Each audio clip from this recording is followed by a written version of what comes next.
President Donald Trump's speech on the State of the Union is back. With the closure of the government, for now, President Nancy Pelosi invited him to Congress on February 5th. But Trump will probably waste the opportunity, as he did last year. The State of the Union is not just a speech. It is an annual event, linked to the budget and the policy cycles. The president usually sends an official spending plan to Congress later. That is why all connected to the elaboration of policies at the federal level seek in the direction indications on the positions and priorities of the president.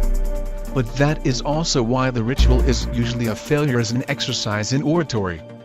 The editors of the White House try to compose a sentence with a theme and structure, only to be weakened when one or another new sentence or paragraph is inserted until the thing becomes a list of desiring policy proposals. Most presidents try to avoid this and inevitably fail. But the process is healthy to govern. Every proposal or policy statement that ends in the speech is the result of a political struggle. Management provides a deadline for management to make decisions. From the president's point of view, moreover, it is an opportunity to put pressure on the government's priorities. Not all of these policies are approved. In a system of separate institutions sharing powers, that cannot happen. But the first step to doing anything is to be clear about what the administration wants. And that is complicated. A political position reflects not only the wishes of the president, but the contribution of the various relevant departments and agencies, together with interest groups, party actors and much more.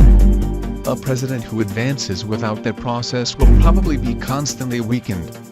It is clear that listening and accommodating enough of these policy actors can also mean reducing what the president originally wanted. But that is one of the ways in which the process can produce good policies. The experts, the people who need to live with the policy and the people who really need to do it probably know things that the president may not know. Go through the process, and the president can end a formidable press operation that is able to get the most out of Congress and produce policies that really work. It is not clear if that is happening with Trump. Last year, he ended up losing most of his State of the Union in prolonged riffs about the hero sitting with the First Lady. Some of that theater is fine. It is a tradition that goes back to Ronald Reagan, which is usually quite harmless. This gives the speech writers a bit of poetry to accompany the prose of the waiting list sections of the speech, and maybe that can help sell some of the policy proposals by customizing them.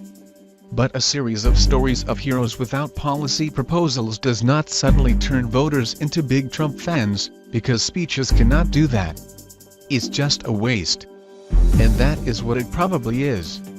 An administration that does not even manage to appoint a defense secretary more than a month ago and is apparently losing its second connection with Hill in recent months is not really capable at that point of doing the basic policy work that goes into an appropriate State of the Union. We will probably have a vague mention, for example, of an infrastructure plan.